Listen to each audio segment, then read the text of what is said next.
What's going on, guys? I'm E, and this is Simply Put Scents. On this channel, I discuss some of the best fragrances on the market today, and I help you smell your best while saving you time and money. So do hit that subscribe button and the bell, because I do these videos weekly, and I love what I do. So today's video, dudes, is all about winter designer fragrances. It's the holiday season, my favorite time of the year.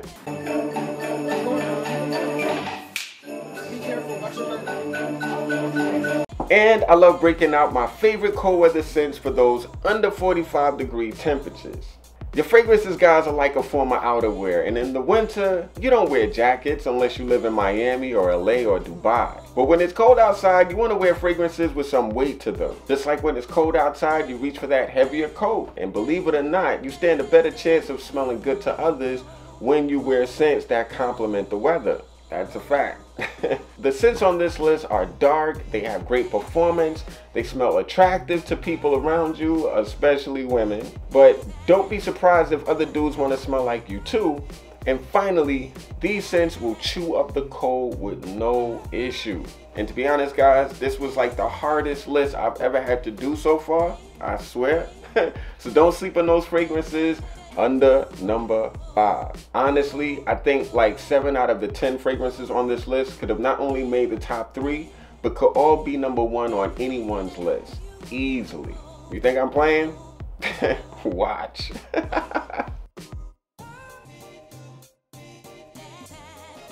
From the house of Arabian Oud, the fragrance is Madawi. I mentioned this fragrance in a starting lineups video I did last year, and I really think it's one of Arabian Oud's best dark style scents. To me, this is on the niche side of things. It's not the most high-end niche, but like it's still kind of niche, you know what I mean? Rose, patchouli, dark fruit, and a really clean musk are the stars of the show. And I'm not really a floral fanatic, but I do kind of like rose.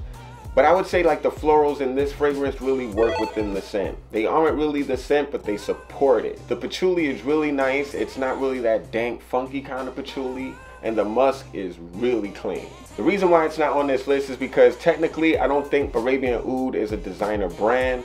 But I really wanted to mention this fragrance to you guys because it really deserves to be discussed. I mean, it won awards, so it was discussed, but I really feel like it needs to be discussed within the frag column. I would describe Madawi as thick, dark rose.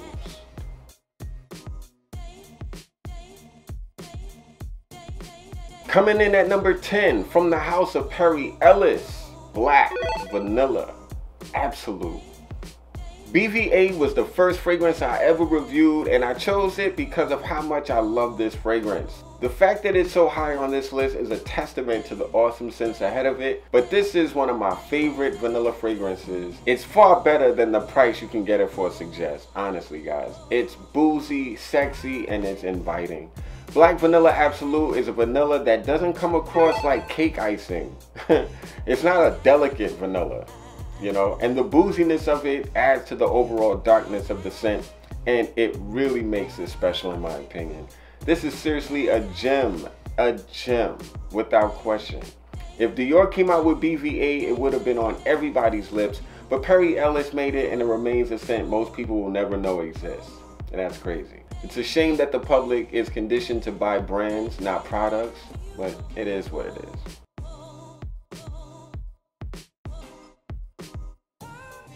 The next scent is the most polarizing fragrance on this list, from the house of Tom Ford.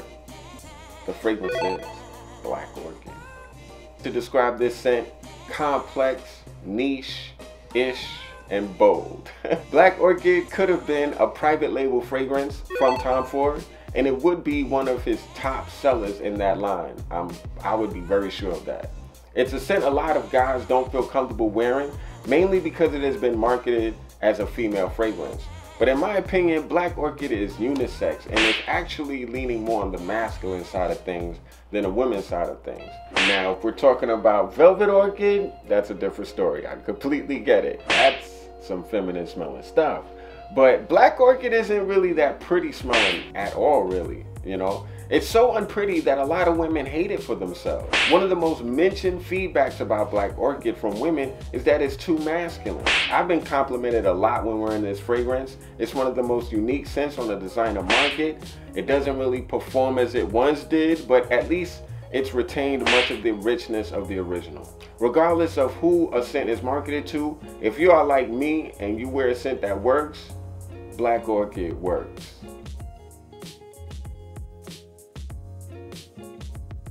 From the house of Dior, Eau Sauvage Parfum. To me, this is the perfect winter office fragrance for conservative guys, businessmen, or a conservative look. It's refined, dignified, mature.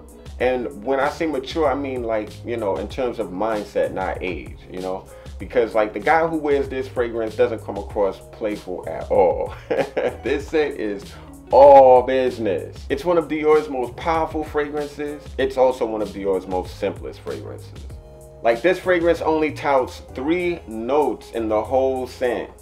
If you wear this fragrance and you wear suits and it's all about your business, Eau Sauvage EDP is a scent that will add to your image and it will do a great job for that. The version I'm referring to is the older version, the newer 2017 version that has replaced it. I haven't smelled it yet, but I would describe the older version of Eau Sauvage EDP as masculine, serious, beastly.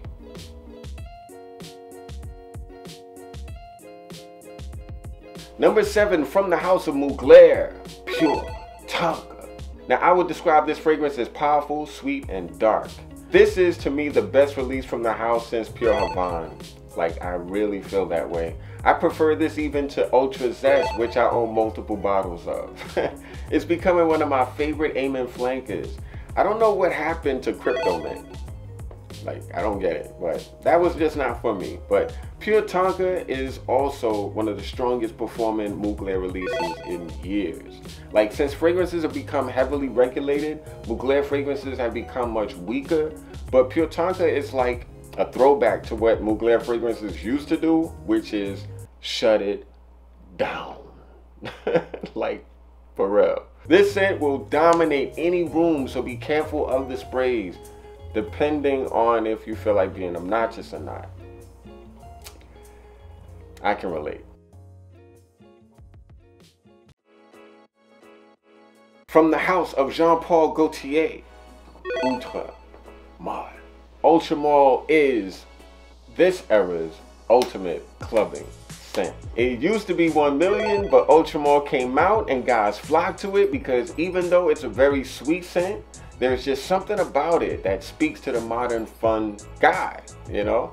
This is like a really playful scent for the playful dude, or those playful moments. People will notice this scent and many will like the way it smells.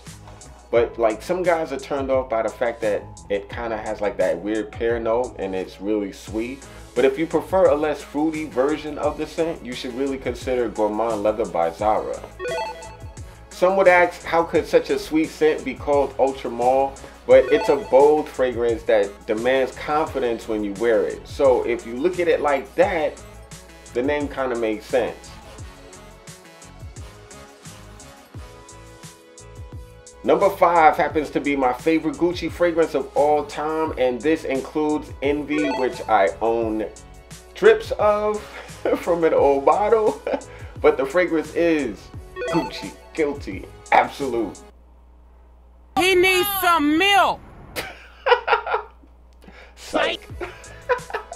I like that shit a lot, but it's not for everyone, and I couldn't justify putting it on this list.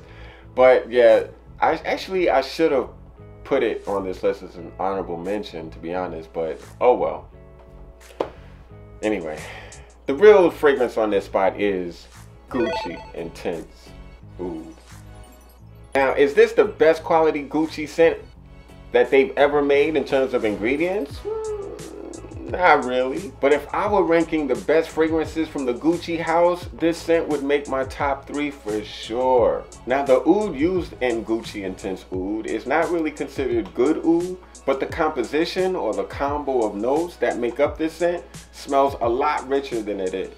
It's thick but wearable, and I think it's a really good look from a house which fell off for most of the 2000s. Oud Intense along with Gucci Guilty Absolute show that Gucci is going in a more dark, daring, and masculine direction with their men's fragrances. While like everybody else is doing like the uber sweet, fruity, ambergris thing. And I'm really all for that, you know, so props to you, Gucci. You're doing your thing. When I first smelled it for the first time, like the only thought that came to my head was, Gucci made this? Yeah.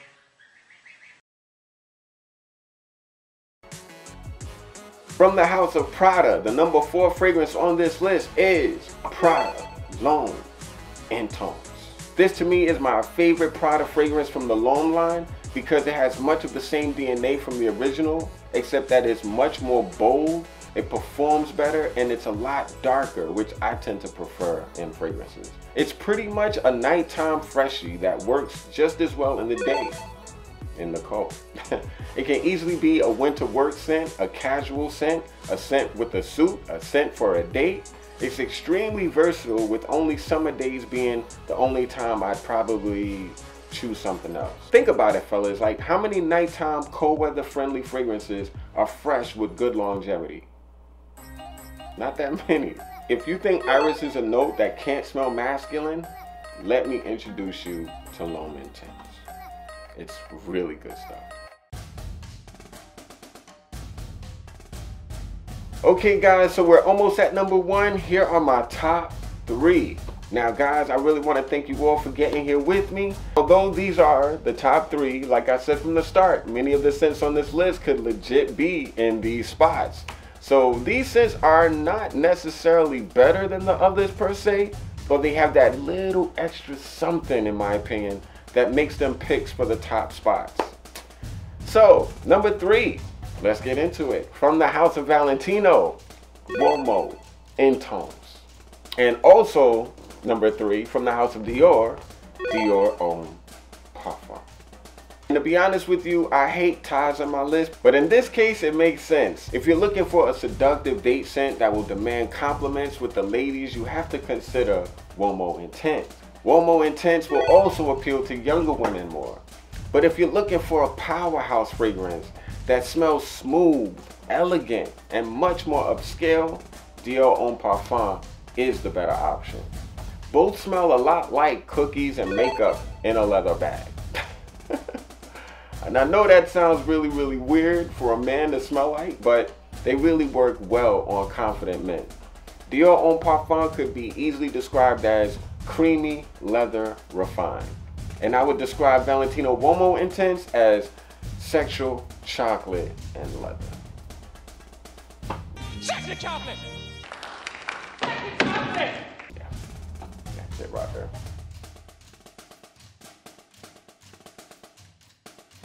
My number 2 fragrance happens to be the subject of the second video I ever made on YouTube. It's fitting. But anyway, from the house of Viktor and Rolf, Spicebomb Extreme. Now to me, this is one of my favorite winter scents over the last couple of years, but that's not why it's number 2. It performs, it gets a lot of compliments, few people smell like it, so far at least. It kind of reminds me of like a designer version of Tobacco Vanille by Tom Ford. And now I'm not saying they smell like clones, but the vibe of the 2 fragrances are kind of similar. The difference being that Tobacco Vanille smells fuller and is a lot darker. Now some hate the fact that Spicebomb Extreme isn't what they would consider a spicy, let alone an extremely spicy scent. And I could get that because it's really a tobacco and vanilla focused scent with some spices like black pepper, cumin, saffron, pimento, and cinnamon as supportive notes. But people forget that cinnamon and vanilla are spices, and this scent has a lot of those 2 notes, like a lot of those 2 notes. This is like a more serious version to the original Spicebomb, which is still a worthy scent in my opinion, even though it's compromised in performance and everything. But Spicebomb Extreme is best described in my opinion as Spicebomb all grown up.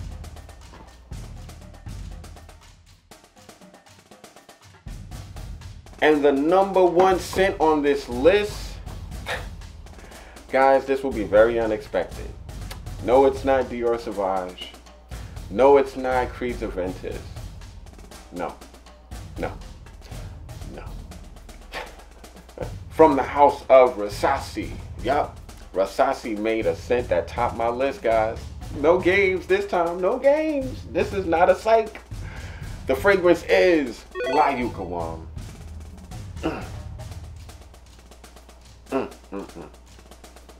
Now, thanks to one of my Simply Put squad guys out there, I learned that Yuqawam means irresistible in Arabic. And to be honest, this scent is well named. When you put on Yuqawam, you will shut everything down, like everybody down, every scent down, period. Like, I really feel like I no longer need to buy a very expensive fragrance that I wanted for a while called Tuscan Leather by Tom Ford. Because Yuq smells so similar to it that it will make you question Tom Ford's morals. Seriously. Because Yuqawam is under $50 in Asia and under $70 in the West, compared to Tuscan Leather, which is really badly reformulated and costs nearly 4 times as much for less juice. Yuqawam could be best described as berryful, leathery, and wearable, which to many people can't be said about Tuscan Leather by Tom Ford. It's the type of scent that if you told people you were wearing Tom Ford, no one would know you're a liar but you. Alright guys, so that's my list. Let me know what your favorite fragrances for the winter are. This was a really fun one for me to do. This was a real challenge, and I love challenges, honestly. Light up that comment section. I love reading your comments, my squad. Like this video if you feel like it, and subscribe to Simply Put Scents if you haven't already. Thanks in advance, my friends.